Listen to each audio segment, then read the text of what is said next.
Հայաստանը գտնվում է Արևմտյան Ասիայի հյուսիսային մասում, հարավային Կովկասում։ Սա մի փոքր, բայց կոլորիտային և հինավուրց երկիր է, որտեղ հնությունը և ժամանակակիցը ներդաշնակորեն միահյուսված են։ Հայաստանն առաջին պետությունն է, որ 301 թվականին պետականորեն ընդունեց քրիստոնեությունը և դրանից ի վեր պահպանել է իր ավանդահավատ և պահպանողական ոգին, հավատարիմ մնալով ազգային արժեքներին ու հավատքին։ Հայաստանի մայրաքաղաքը Երևանն է, հիմնադրված մեր թվարկությունից առաջ 782 թվականին։ Սա ոչ միայն ժամանակակից քաղաք է, այլև պատմության կենդանի վկան, լի հին բերդապատներով, թանգարաններով և մշակութային կենտրոններով։ Հայաստանում կան բազմաթիվ քաղաքներ և վայրեր, որոնք պահպանել են իրենց ազգային դիմագիծը։ Գյումրին, Հայաստանի երկրորդ քաղաքը, առանձնանում է իր հումորով, արվեստով և կոլորիտային միջավայրով։ Քաղաքի հին քարե տները, արհեստավորական փողոցները և բարեհամբույր մարդիկ յուրահատուկ ջերմություն են հաղորդում այս վայրին։ Էջմիածնը հայ առաքելական եկեղեցու հոգևոր սիրտն է։ Այստեղ է գտնվում Էջմիածնի մայր տաճարը, աշխարհի առաջին քրիստոնեական տաճարներից մեկը։ Քաղաքը խորհրդանշում է հայ ժողովրդի ավանդահավատ բնույթը և դարավոր հավատքի ուժը։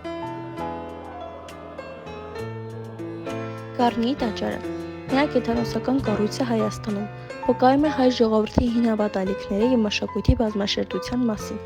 Այն կառուցվել է մեր թվարկության առաջին դարում և նվիրված է Արևի աստված Միրրին։ Խոր վիրապը գտնվում է Արարատյան դաշտում, Արարատ լեռան հզոր տեսարանի ներքո։ Այստեղ է, որ Սուրբ Գրիգոր Լուսավորիչը բանտարկված էր, նախքան Հայաստանը դարձավ քրիստոնյա պետություն։ Նորավանքը զարդարում է կարմրավուն ժայռերով շրջապատված ձորը։ Այն իր գեղեցիկ ճարտարապետությամբ և քանդակազարդ քարերով վկայում է հայ վարպետների արվեստի բարձր մակարդակի մասին։ Տաթևի վանքը Սյունիքի ամենանշանավոր հոգևոր կենտրոններից է։ Դեպի վանք տանող Տաթևի թևերով ճոպանուղին աշխարհի ամենաերկարներից է և բացում է աննկարագրելի տեսարաններ դեպի բնության հրաշալիքներն ու ձորերը։ Հայաստանը նաև հռչակված է իր բնության գեղատեսիլ տեսարաններով։ Շաքիի ջրվեժը Սյունիքի զարդն է, բարձր ժայռերից իջնող հզոր ջրհոսքով։ Ջերմուկի ջրվեժը երկեղեցիկ ձևով նման է հարսնացուի վարագույրին։ Թրջկանի ջրվեժը, որին երբեմն անվանում են Հայաստանի Նիագարա, հիացնում է իր բարձրությամբ և բնության տարերային ուժով։ Հայաստանն նաև հյուրասեր և ջերմ երկիր է։ Հայ ժողովրդի հյուրասիրությունը հայտնի է ամբողջ աշխարհում։ Այստեղ յուրաքանչյուր հյուր ընդունվում է ինչպես ընտանիքի անդամ։ Հայերը պահպանում են իրենց ավանդական արժեքների և մարդկային հարաբերությունների ջերմությունը։ Նրանք բարի են, աշխատասեր և միշտ պատրաստ են օգնել միմյանց։ Հայկական խոհանոցը ևս արտացոլում է հայ ժողովրդի կոլորիտը։ Դոլման, հարիսան, քյուֆտան ու արիշտան, գաթան, փախլավան և մի շարք այլ ճաշատեսակներ ու խմորեղեններ պատրաստվում են սրտով ու սիրով, ընտանիքի սեղանի շուրջ միավորելով բոլորին։ Հայաստանը հարուստ է նաև իր ազգային նվագարաններով՝ դուդուկ, զուռնա, դհոլ, քանո, սազ։ Դուդուկի մեղմ ու տխրալար հնչյունները դարձել են հայկական հոգու խորհրդանիշը։ Իսկ հայ մշակույթի վերելքի խորհրդանիշներից մեկն է վերնիսաժը, բացօթյա շուկա Երևանում, որտեղ կարելի է տեսնել ազգային ձեռագործներ, նկարչական աշխատանքներ, հնություններ և ժամանակակից արվեստ։ Այստեղ զգացվում է Հայաստանի իսկական կոլորիտի արվեստը, պատմության և ժողովրդական հմայքի միաձուլմամբ։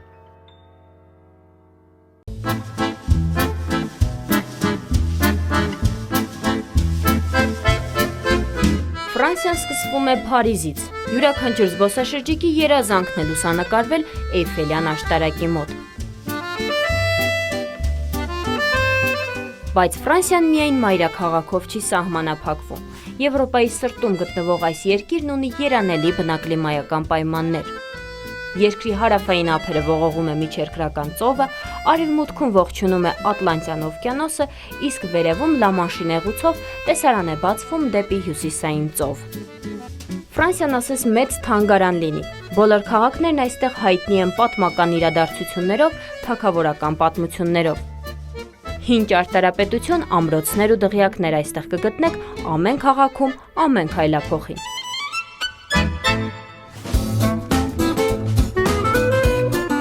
Աշխարհի ամենաբրենդային քաղաքի՝ Փարիզի մասին հավանաբար արդեն ամեն ինչ գիտեք։ Տեսել եք հազարավոր լուսանկարներ Լուվրից, Վերսալից, Հաղթական կամարից, Հաշտության հրապարակից։ Մայրաքաղաքի տեսարժան վայրերը թվարկելու համար մաթեմատիկայի լավ իմացություն է պետք։ Ֆրանսիացիները շատ շփվող են։ Տիպիկ ֆրանսիական տեսարան է օրը ցերեկով մարդաշատ սրճարանը, սուրճի բույրը, թարմ կրուասանները և նորաձև հագնված քաղաքացիները։ ու այսպես ամեն առավոտ ֆրանսիական քաղաքների ամեն անկյունում։ Ֆրանսիական խոհանոց, ռատատույ, ֆուագրա, գորտի տոտիկներ, աշխարհի լավագույն խոհարարների բաղադրատոմսերի գրքում սրանք առաջնահերթ խորտիկների շարքում են։ Այս ամենից բացի Ֆրանսիան աշխարհին նվիրել է շարդոնե, բորդո, շատո մարգո եւ մի շարք այլ բարձրակարգ գինիներ։ Այստեղ աճում են խաղողի բոլոր տեսակները։ Գինեգործությունն էլ արդեն դարերի պատմություն ունի։ Միայն գինեգործությունը երկրի տնտեսությանը պարգևում է 18 միլիոն եվրո եկամուտ։ Այնինչ ֆրանսիականը արդեն էլեգանտ է, ճաշակ է թելադրում ու վստահելի է։ Նորաձևություն, լավագույն օծանելիքներ, ֆիլմեր, տարբերվող ապրելակերպ։ Սա է Ֆրանսիան, սա է երկրի բրենդը։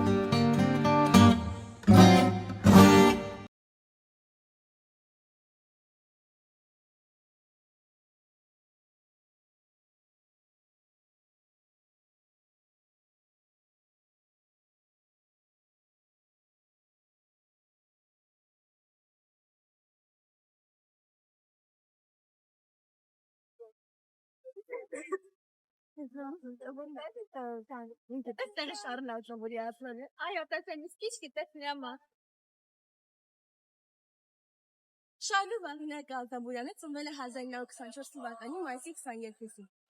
Փարիզում նրա ծնողները Միշել Քներ Ազնավուրյանները ովն են հայոց ցեղասպանությունից եւ ապստամբել Ֆրանսիայում։ Որի կյանքը հեշտ չէր, նա չէր տայնում ոչ արտաքնապես եւ ոչ էլ զայնը։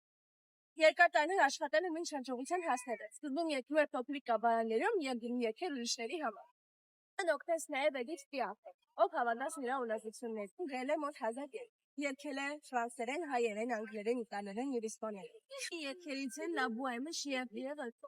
նկարահանվել է շուրջ 90 ֆիլմերում։ Տարածող իր հայկական արմատներում 1980 թվականի հետիացածից հետո նա ստեղծեց Արտաբու Հայաստանի համար հիմնադրամ, որը օգտեց տասնյակ հազարավոր ընտանիքների։ Նա թվականին դարձավ Հայաստանի դեսպանը Ֆրանսիայում։ Դարձավ Հայաստան եւ որոշում կայացրեց եւ կանգնեցեց La Bohème անունը կրող արձանը։ Ֆրանսիանը ներկել է 2020 թվականի հունիսի 18-ին Կաշառք Լանսամպի անվան հրապարակ։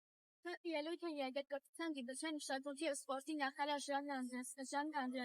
Ազնավուրի ողջի Ազնավուր հիմնադրամի հիմնադիր Նիկոլ Ազնավուրը եւ հուշարձանի հետնակ Դավթինասյանը։ Նշեք նաեւ, որ հուշարձանը պետք է տեղադրվի նաեւ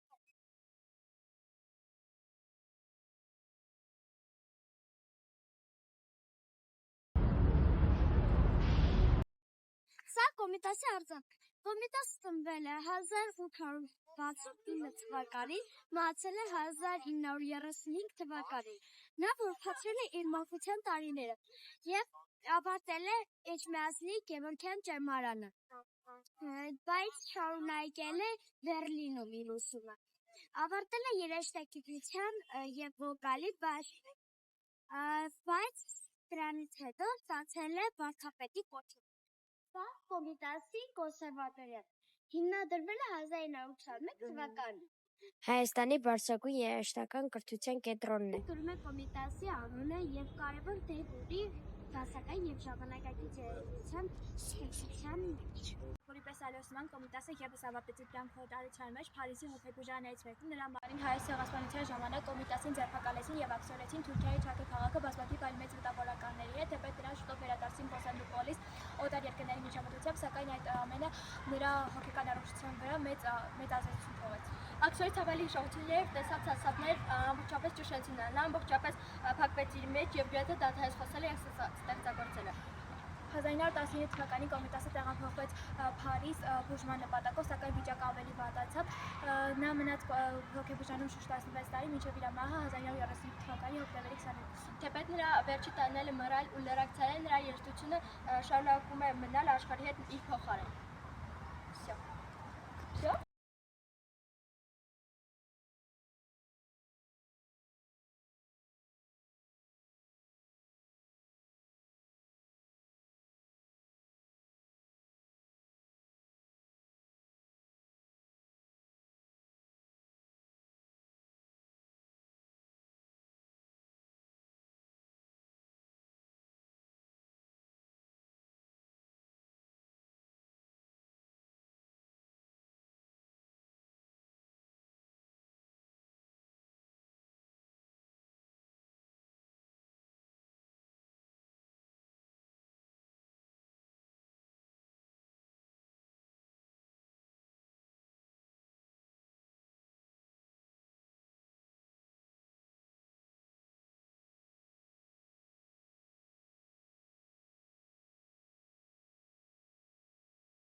Իբրև նկարիչ կպատկանին ֆրանսիական արվեստին, սակայն իմ բոլոր գործերուս մեջ անշուշտ հայ կմնամ։ Չէ որ մենք ամենքս մեր ժողովրդի բեկորներն ենք։ 1966 թվականը Գարզուի կյանքում լինում է կարևոր եւ անմոռանալի։ Նա իր տիկնոջ հետ առաջին անգամ այցելում է Հայաստան եւ հայրենիքում կազմակերպում է Ապոկալիպսիս, երկրային դրախտ, Պրովանս, ամառային լույս վիմագրական շարքերից կազմված անհատական ցուցահանդեսը։ Իսկ այժմ նրա մի քանի գործ ցուցադրվում են Հայաստանի ժամանակակից արվեստի թանգարանում։ Վարպետն իր մահկանացուն կնքել է 2000 թվականին Փարիզում։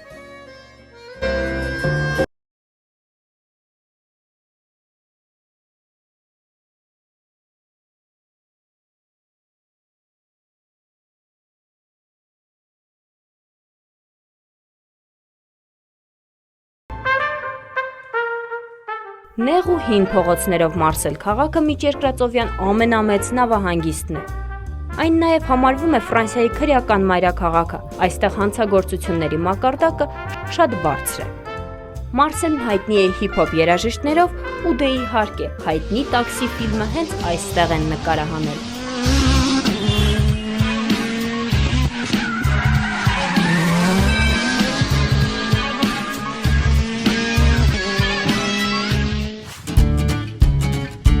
Լիոնն էլ Ֆրանսիայի առևտրաբանկային կենտրոնն է։ Բացի դրանից այս քաղաքը աչք է շոյում ճարտարապետական շքեղ կոթողներով։ Եվ իհարկե 80 կիլոմետր ձգվող լազուր ափն իր լավագույն քաղաքներով՝ Նիս, Կանն, Անտիբ, Սեն-Տրոպե, այս քաղաքները Փարիզից հետո երկրորդ տեղում են զբոսաշրջիկների այցելությունների ծավալով։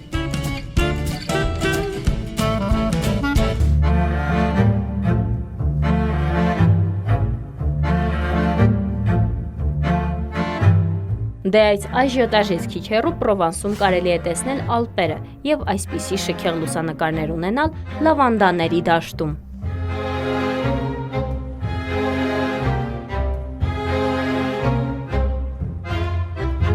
Փողոցը վիդանսինք, որ գոչվի Արարատի փողոց։ Ժամանակին ամենը հայ եղած են։ 1926 հոս հաստատվեր են ամեն հայերը։ Իրենց թաղամասն է, նայեցեք Բոլովար Արարատը, նայեցեք հոս։ Հալա, աս բզդիկ փողոցն է, ասիկա ամեն հայերուն դուներն են։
Արդեն 12-13 տարի մոտ ապրում եմ Մարսելում։